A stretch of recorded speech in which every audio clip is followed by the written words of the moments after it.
Miss Abby, mag-unbox ka naman ng jewelry. So this is the actual thing. Meron din, dami pala. Ang cute lang Cartier because they have this thing. It's so personalized. I love it. They sent it back to Paris to make it more shiny. It's a very good investment piece. Again, it's an investment piece. Natupad nila yung gusto ko na maging makintab siya kasi it wasn't really makintab. A beautiful day to all of you beauties. Always remember, be kind and positive. Bawal ang nega. Love, love, love. Hi beauties! A beautiful day with Abby. But before I start, please do like and subscribe at my YouTube channel, Abby Paclibar, and please comment down below. Today's episode is another unboxing. I've received a lot of messages on my Instagram account, and they said, "Oh, Miss Abby, mag-unbox ka naman ng jewelries. Share about your jewelries." Kaya I decided to unbox in front of you one of my recent purchase at Cartier.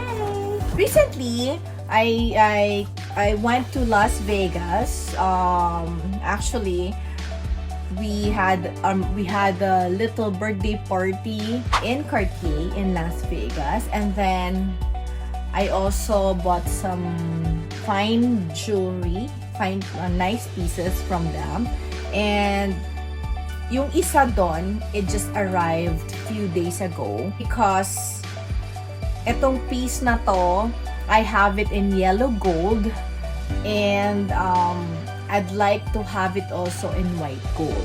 The only thing is, yung white gold nila hindi as sparkly, so I had them personally customized it na maging mas makintab. That's why it just arrived a few days ago. So let's do an unboxing first. Ito, they just came from the mail.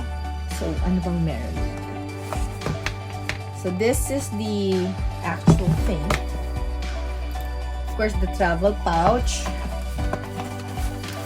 Wow. Meron din, dami pala. Okay. Another travel pouch.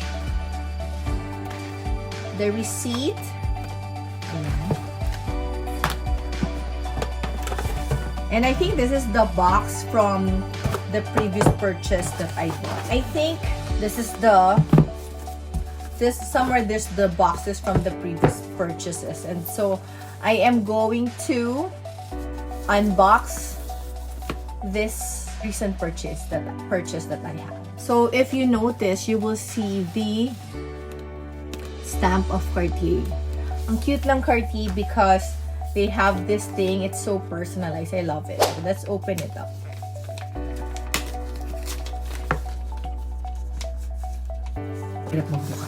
I love Cartier.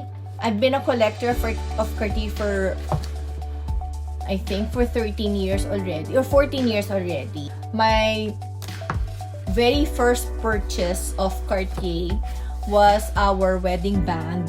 Tapos, yon, and then yung Cartier Love Band, Cartier Onclo, yes. So let's open it.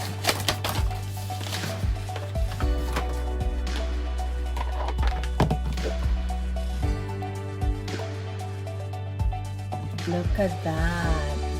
It's a Cartier Panther skeleton ring. Yes. With a green with an onyx, a green onyx. This is my second Cartier Panther skeleton ring. The first one is this. The white gold of this on a regular Cartier skeleton Panther ring. Panther, di ko alam, basta kung anong pronunciation. But anyway, this is, as I said, hindi siya masyado shiny. So, what they did, that's why it took me a while to get this ring, because they brought it back, they sent it back to Paris to make it more shiny. Normally, pag white gold, it's not as shiny. That's why it's important that when you buy a white gold, it's nice to have a lot of diamonds in it kasi it makes it more shiny. So what I have them do, what I have Cartier do, thank you to the manager, and thank you to my lovely sales associate, Elena. They made it happen for me that they made it more shiny. Now they said that if in time, kasi I use my jewelry all the time, the rhodium will wear off daw. So what I'll do, I'll just bring it back to them, and they'll again send it back to Paris to put that shiny thing again. So I love it, and it's, let me try it, let me remove this one first. So I use this one, medyo maluwag siya, okay, yan. So cute, diba? So the reason why I bought exactly the same, because when I'm wearing white gold, of course, everything should be white gold. When you're wearing, for example, a white gold earrings, of course, wear a white gold necklace, and of course, bracelet or something. But if you're wearing yellow gold, try your best to wear some yellow gold, all yellow gold pieces also. Kaya bumili pa ako ng isa. It's a very good investment piece. Again, it's an investment piece because this is a fine jewelry. I try my best not to wear on this side because there was a time na I didn't notice na nahulog ko na pala. Buti na lang po nahanap ko. So, thank you, Lord. So, what I do when I don't wear, for example, I'm wearing a yellow gold jewelry, all my white gold, I bring it to the bank and then palit na lang after. So, para na-protect naman nila yung aking mga investment. Thank you to my lovely SA kasi natupad niya yung gusto ko na maging makintab siya kasi it wasn't really makintab nung nandun sa boutique. So, ayan. It's springtime now, and of course, in a few months, it's gonna be summer.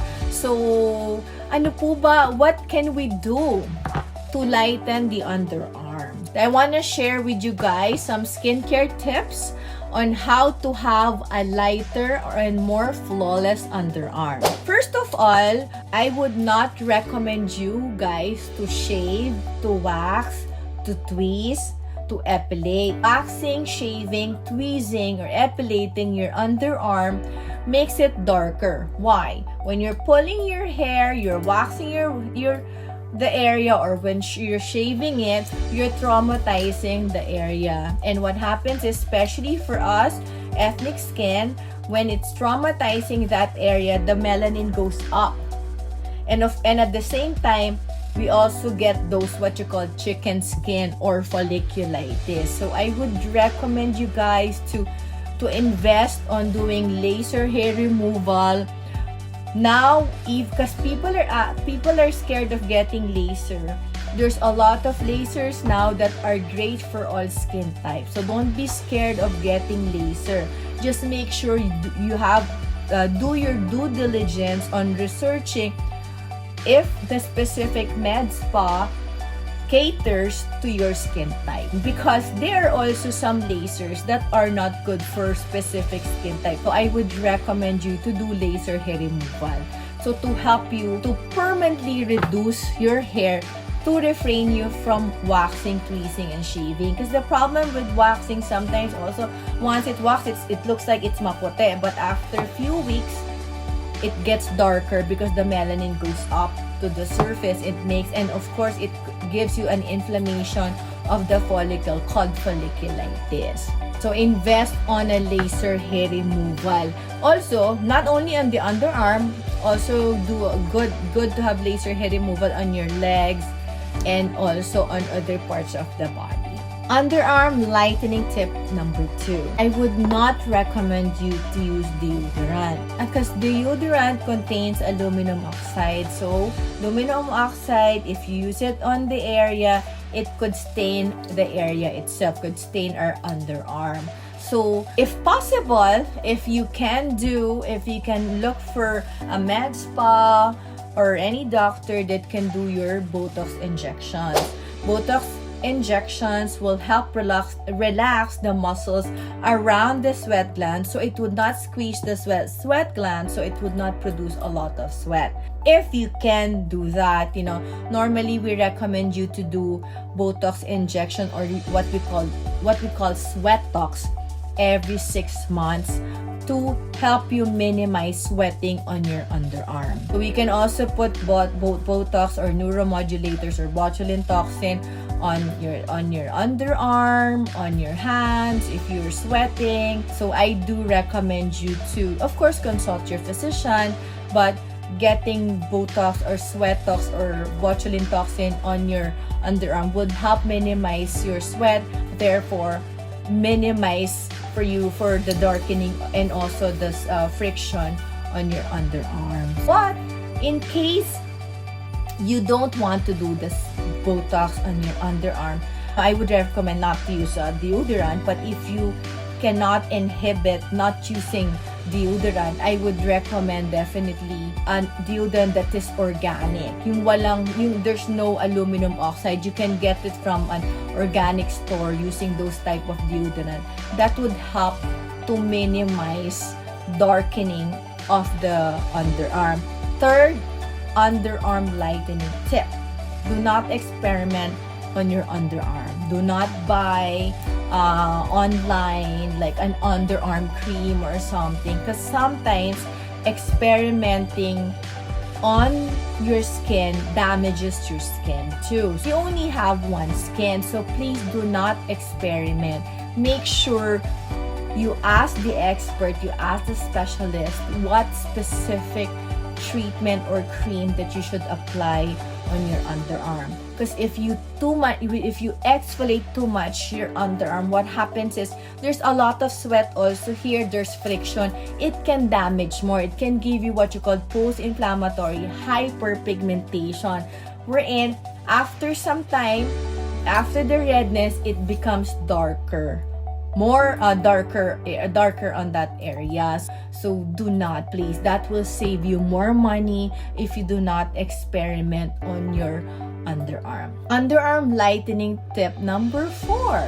And if you're exercising, make sure that you wear white undershirt. Actually, ako, even if I'm wearing orange right now, I have white undershirt para it protects my underarm from the color of my shirt. So I would definitely recommend you, when you're working out, when you're jogging, whatever, always wear a white undershirt underneath your colored shirt, so it would not stain your kilikili or your underarm. So underarm lightening tip number 5, using the Abby skincare products. I have 3 favorite underarm lightening products that you can also put it on your face. This one is my luminous cream.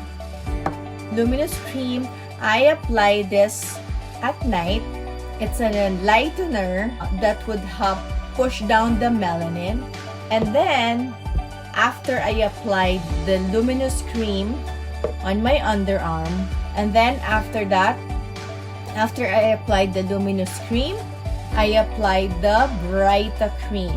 The Brita cream has niacinamide, has tocopherol acetate, arbutin, cica, that would help. It's a natural lightener that will help push down the melanin, and also calms the skin when there's any irritation on your skin, especially the areas where there's a lot of friction. There you have it. I hope I was able to share with you guys some tips about underarm lightening, because we're preparing our body, our summer body, in spring. So there you have it. I hope I was able to share with you some underarm lightening tips, some skincare tips, and at the same time I was able to inspire you with my lovely unboxing of my recent Cartier purchase. I'm so happy that I was able to get what I wanted and they customize it for me. Thank you so much, Cartier, for making one of my wish lists come true by making my white gold Pantherè skeleton ring more shiny than the regular one. Thank you for making it happen. I love it.